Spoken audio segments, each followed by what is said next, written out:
Good morning students, my self doctor Sangeeta Kumari, assistant professor department of psychology, महिला college चाबसा। Student, आज मैं UG semester 5 के psychology PSC 1 positive psychology लेकर आई हूँ, जिसमें मैंने 4th यूनिट लिया था। इसके पहले वाले वीडियो में मैंने आप लोगों को बताया था। 4th यूनिट में जो एप्लीकेशन है उसके एजिंग को लिया था। टॉपिक हमारा था एजिंग यानी वृद्धावस्था, जिसमें मैंने आप लोगों को वृद्धावस्था के बारे में बहुत सारी जानकारी दी थी, उनकी क्या समस्याएं हैं। आज मैं उसी चीज़ को कंटिन्यू करती हूँ। आज मैं आप लोगों को बताऊंगी कि वृद्धावस्था की जो समस्याएं होती हैं उसके क्या कारण होते हैं। जैसा कि इसके पिछले वीडियो में मैंने आप लोगों को बताया था कि वृद्धावस्था की बहुत सारे कारण होते हैं, बहुत सारी समस्याएं होती है, क्योंकि यह अवस्था ऐसी अवस्था होती है जब व्यक्ति का शरीर ढलना शुरू हो जाता है, उसकी जो क्षमता होती है वो धीरे धीरे कम होने लग जाती है। इसमें व्यक्ति का जो मतलब अगर कोई पुरुष व्यक्ति है, अगर वह जॉब कर रहा है या नौकरी कर रहा है, तो चूंकि वो 60 साल का हो जाता है तो उसे नौकरी से रिटायरमेंट मिल जाती है, यानी छुट्टी मिल जाती है। इस तरह से बहुत सारे कारण है जिस कारण से उनकी मानसिक, शारीरिक और स्वास्थ्य संबंधी बहुत सारी समस्याएं उत्पन्न होने जाती हैं। जैसे कि जैसे मैंने पहले बताया था कि उन्हें शारीरिक समस्याएं होती है, यानी उनकी याददाश्त की कमी होने लग जाती है, उनकी शारीरिक क्षमता जो कम होने लगती है, कान से सुनाई देना कम होने लगता है, और बहुत सी ऐसी चीज़ें हैं जिससे उनकी शारीरिक क्षमता कम होने जाती है। फिर मानसिक समस्याएं उत्पन्न होती है। अगर मान लीजिए कि कोई बूढ़े व्यक्ति हैं, उसके पति पत्नी में से किसी एक की अगर देहांत हो जाती है या किसी करीबी मित्र की अगर देहांत हो जाती है, तो वे उसके कारण उनमें मानसिक जो समस्याएं हैं उत्पन्न हो जाती हैं। फिर आर्थिक समस्याएं भी होती है, क्योंकि उनकी अर्निंग मतलब बंद हो जाती है, जिसके कारण वे अपने बच्चों पर निर्भर होना शुरू हो जाते हैं। फिर स्वास्थ्य संबंधी समस्याएं भी होती है, यानी कि अगर चूंकि एज होने लग जाता है, मतलब बढ़ने शुरू हो जाता है, और जो डेवलपमेंट है उसकी प्रक्रिया धीमी होना शुरू हो जाती है, यानी वो कम होने लग जाती है, और वह अपने क्या बोलेंगे उम्र जो है उम्र दराज होने लगते हैं, यानी उसके शरीर की जो जिस प्रोग्रेस से हमारा शरीर आगे की तरफ बढ़ता है वह धीरे धीरे कम होना शुरू हो जाता है। इस तरह से पारिवारिक समस्या और सामाजिक समस्याएं उत्पन्न होती है, यानी परिवार में और समाज में उन्हें उतना महत्व देना कम कर दिया जाता है। यानी बूढ़े लोगों को आजकल के ज़माने में उतना महत्व नहीं दिया जाता है। पहले के ज़माने में बूढ़े व्यक्तियों को मुखिया माना जाता था, उसकी बात को घर के सभी सदस्य मानते थे, और मुखिया का ही काम होता था कि पूरे परिवार के सदस्यों को एकजुट होकर लेके चल सके, और एक संयुक्त परिवार का पहले प्रचलन था, जो धीरे धीरे अब हम खत्म होते हैं। आजकल न्यूक्लियर फैमिली का प्रचलन चला गया है, क्योंकि बच्चे इतने बिजी हो गए हैं कि वे अपना समय जो है अपने माता पिता को नहीं दे पाते हैं, जिसके कारण उनमें ये भी समस्या उत्पन्न हो जाती है, वे अकेलापन महसूस करने लग जाते हैं। इस तरह से समाज में और घर में उन्हें अनादर मिलना शुरू हो जाता है, यानी उनके महत्व को कम आंकना शुरू हो जाता है। इस तरह से बहुत सारी समस्याएं होती हैं, जिससे वृद्धावस्था जो मतलब बूढ़े माँ बाप या बूढ़े व्यक्ति हैं उन पर बहुत सारी चीज़ों का बोलेंगे बोझ होना शुरू होता है। वे अपने आप ही घुटते रहते हैं, अपने आप ही अपने असमंजस में पड़े रहते हैं, और अपने आप को ही बेकार समझने लग जाते हैं। इसलिए आज हम लोग जानेंगे कि वृद्ध पुरुषों की समस्याओं के क्या कारण हैं। आज हमारे देश में समस्याओं के अनेक कारण हो गए हैं, जो समाज की ही देन है। भारतीय समाज एक ऐसा समाज है जहाँ पर यह देखा जाता है कि पश्चिमी देशी का, यानी हम लोग आजकल विदेशी कल्चर को अपनाने लगे हैं, और भौतिकवाद का विकास होना शुरू हो गया है। वैसे वैसे क्या होता है, वृद्ध लोगों की हम लोग उपेक्षा करते जाते हैं, अपने आप को यह दर्शाते हैं कि हम बहुत बिजी हैं और अपने कामों में ही संलग्न रहते हैं, और माता पिता का ख्याल नहीं रखते हैं, और उनको ध्यान देना छोड़ देते हैं। इस तरह से इसमें कुछ पॉइंट्स है जिसके बारे में आप लोगों को बताऊंगी कि वृद्ध लोगों की क्या क्या समस्याएं हैं, उसके क्या कारण हैं। पहला है संयुक्त परिवार का विघटन। जैसा कि मैंने पहले बताया कि पहले के ज़माने में संयुक्त परिवार का प्रचलन था। बूढ़े व्यक्ति उस घर का मुखिया होते थे, उनकी बातों को भी सब मानते थे, वे पूरे परिवार को एकजुट लेकर एक साथ लेकर चलते थे। लेकिन धीरे धीरे क्या हुआ, संयुक्त परिवार जो हुआ वह अशांत हो गया, और उसका माहौल जो होता है वह घुटन भरा होते चला गया, और यह नगरों में तेजी से होता है, यानी गांव में अभी भी इस चीज़ को कहीं कहीं माना जाता है, लेकिन शहरों में यह धीरे धीरे खत्म होने लगा है। युवा पीढ़ी जो है अपने बुजुर्गों के प्रति उदासीनता का व्यवहार करते हैं, और हमारे समाज में इसे गंभीर समस्या के रूप में लिया गया है। यह वही देश है जहाँ की संस्कृति में परिवार में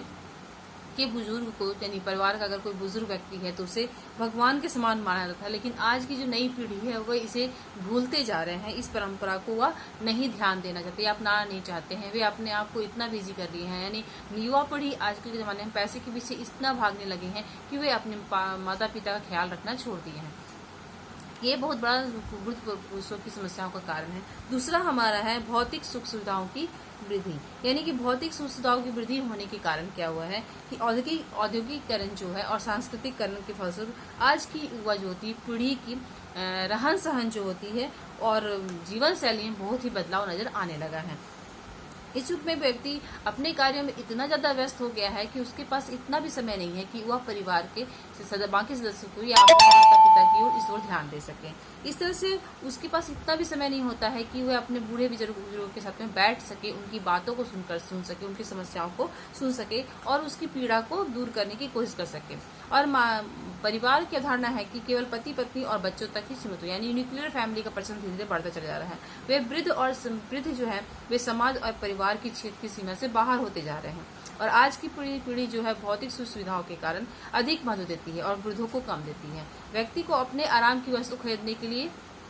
पर्याप्त पैसा होता है, लेकिन वृद्धों की बीमारियों के लिए उनके पास पैसा नहीं होता। अक्सर ऐसे बहुत से घरों में देखा गया है कि वे अपनी सुख सुविधाओं को इकट्ठा करने में लगे रहते हैं, लेकिन माता पिता को किस कमी की क्या चीज की जरूरत है या वो किस बीमारी को जूझ रहे हैं उनके बारे में वे ना ही पता करना चाहते हैं, ना ही उन्हें दूर करने का प्रयास करना चाहते हैं, ना ही उनकी बीमारी में अपना पैसा लगाना चाहते हैं। इस तरह से नई पीढ़ी को अकेले रहने की ललक होती जा रही है और वे वृद्धों को भूलते जा रहे हैं। जो पालन पोषण या कष्ट सहकर उसके माता पिता ने उन्हें बड़ा किया है और कि वह उनकी बुढ़ापे की लाठी बनेगा, लेकिन बच्चे जो हैं वे इस चीज को भूलते जा रहे हैं। वे निष्ठुर होते जा रहे हैं, अनैतिक होते जा रहे हैं, भौतिक सुख सुविधाओं के पीछे और पाश्चात्य संस्कृति को अपनाने लगे हैं, जिसके कारण जो है बूढ़े लोगों को अकेलापन का महसूस होने लगा है और वे अपने आप को असहाय समझने लगे हैं।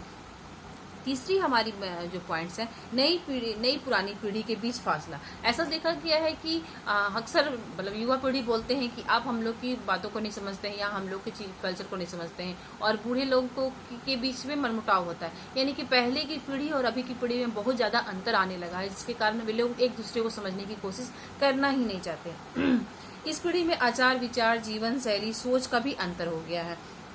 और नई पीढ़ी जो है वह पीढ़ी विरासत में ना लेकर केवल जीवन शैली को अपनाते हैं और पाश्चात्य संस्कृति को अपनाने लगे हैं युवा पीढ़ी। और जो पुरानी पीढ़ी से जो हम लोग संस्कृति में जो अपने धरोहर के रूप में जो हम लोग शिक्षा ग्रहण किए हैं उसे भूलते जा रहे हैं और सारे परिवर्तन और संशोधन भी उसी में करते जा रहे हैं। फिर भी न जाने क्यों पुरानी पीढ़ी को वे अपने बोझ की तरह मानने लगे हैं। इसका कारण पुरानी पीढ़ी क्या होती है, वो नई पीढ़ी को एक्सेप्ट नहीं करती, उनके विचारों को एक्सेप्ट नहीं करती है, तो उनके बीच में हमेशा मनमुटाव होता है, जिस कारण युवा पीढ़ी है जो वह पुरानी पीढ़ी को भूलते जा रही है, छोड़ते जाते हैं। धन, उसके बाद हमारा नेक्स्ट है 4th नंबर, धन का अभाव। आज के युग में धन का महत्व बूढ़ा बढ़ने के कारण हो गया, यानी कि जब जितने दिन तक माता पिता होते हैं वो जब तक कमाते रहते हैं तब तक सब चीज ठीक चलता है, लेकिन जैसे ही पिता अगर रिटायर कर जाते हैं तो उनके धन का अभाव होना शुरू होता है, जिसके कारण से माता पिता जो अपने बच्चों को हर चीज का पूरा करना करते थे वह बंद हो जाता है और बच्चे भी सोचते हैं कि अब वो किसी काम के लायक नहीं हुए हैं और वे भी उन्हें छोड़ते चले जाते हैं और बच्चे अपनी लाइफ की तरफ आगे बढ़ जाते हैं और माता पिता जो रिटायर होके या जो घर बैठे हैं या बूढ़े लोग बैठे हैं उनकी ओर ध्यान देना शुरू देते हैं और सिर्फ पैसे के पीछे ही भागना शुरू कर देते हैं।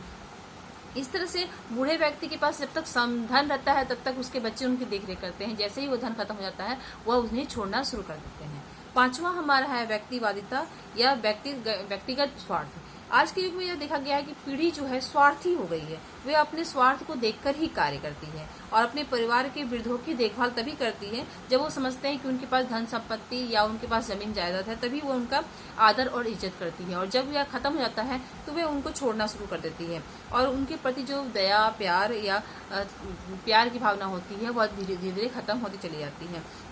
क्योंकि वे वृद्धों की सेवा और कर्तव्य को अपनी स्वतंत्रता का बाधक मानते हैं। अगर उन्हें लगता है कि अगर हम उनकी सेवा करने लग जाएंगे तो वो जो खुले दिल से हर जगह घूमते फिरते हैं या अपने कामों में लगे रहते हैं वह उनमें बाधक बन जाएगी। इस तरह से वह वृद्ध व्यक्तियों से दूरी बनाना शुरू कर देते हैं। कुछ लोग तो ऐसे भी होते हैं जो वृद्ध व्यक्तियों को वृद्धाश्रम में छोड़ देते हैं ताकि उनकी जो आज़ादी है उसमें खनन ना पड़े। इस तरह से देखा गया है कि बहुत सारे कारण हैं जिससे वृद्ध व्यक्तियों को मानसिक, शारीरिक, आर्थिक जो परेशानी का सामना करना पड़ता है। इसमें कुछ सुझाव भी दिए गए हैं कि शारीरिक समस्याओं में वृद्धों की प्रमुख समस्या देखा गया है जैसे कि बुढ़ापे में सबसे पहली समस्या जो होती है शारीरिक समस्या होती है। और इसके लिए युवा पीढ़ी को खासकर ये ध्यान देना चाहिए कि वे बूढ़े व्यक्तियों के स्वास्थ्य जो है, जितने भी स्वास्थ्य संबंधी जितनी भी बीमारी हैं उनकी पता करें और उनके लिए स्वास्थ्य जो है सेवाएं उपलब्ध कराएं, यानी कि उनके लिए ऐसे